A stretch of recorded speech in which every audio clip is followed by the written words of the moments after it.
That breaking news in Sacramento, 10 students taken to the hospital after a smell in their elementary school classroom. Students and staff described that smell as chemically.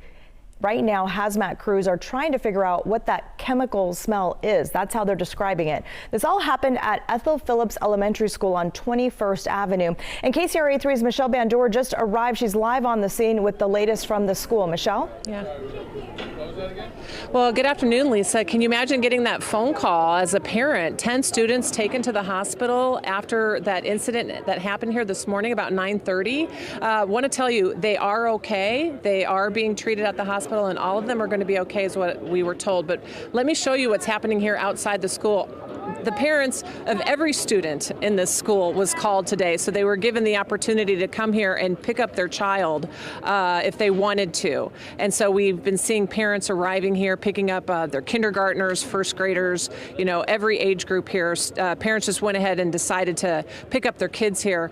It was a fourth grade classroom in an isolated portable where this smell that they found that was making them sick about 9:30 this morning. I want to bring in Public Information Officer Keith Wade, who is with Sacramento Fire. And so, yeah, the main thing is these kids are going to be okay, but what were the symptoms and like kind of what alerted them to, you know, that they were sick? Yeah, there was a student in the back of the classroom who had initial complaint of nausea, not feeling well, upset stomach. Several other students started having the same complaint. The teacher investigated, and the teacher started feeling those types of signs and symptoms as well. Teacher did the right thing, removed all the students, there were 25 in total, out of that portable, went to a different area, isolated in place there, and denied entry for any other people to go there until fire department can get on scene and start our process. Yeah, and so what is that process? I mean, this is a mystery. Do you know what caused this chemical smell? So the first thing is we want to take care of anyone with any complaints, right? So 11 total students had complaints. 10 of them were transported. One student had their parents come and collect them for further care. And then the teacher ended up getting transported. The rest of the students stayed here. As you mentioned, all the parents were notified. But we need a hazmat team on scene, which they're here and they're working, going through their processes to try to determine if there is an odor or leak, what the source is. Yeah, but you still don't know what it is. Like, any ideas what could have caused this to make them sick? Several different things are usually within a portable classroom. An HVAC system would be one thing you want to check. Any other things that they have in there that might be emitting any sort of an odor. They're gonna determine that. They have the tools and the training to try to really isolate it down and see what this might be. We're just thankful that no one's severely injured.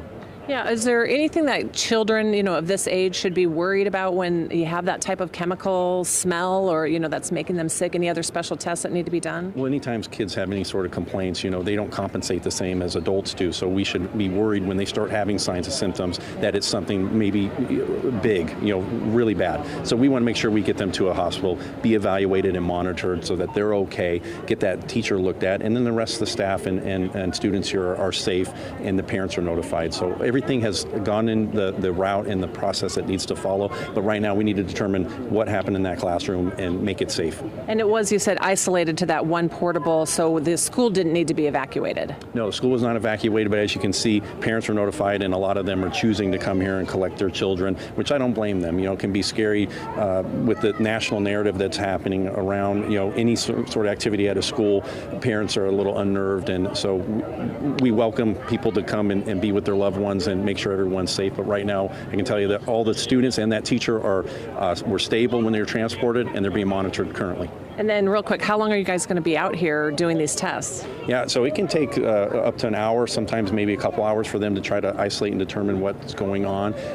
County Health is involved as well to respond out here, because once it's determined what the source might be, if there is one, how's that building then made safe and then signed off essentially so that it can be made, re-entry for students and staff again. Okay, well, thank you for all of that information. It sounds like everyone acted quickly in this situation to get those kids to the hospital. We, of course, are going to keep monitoring this.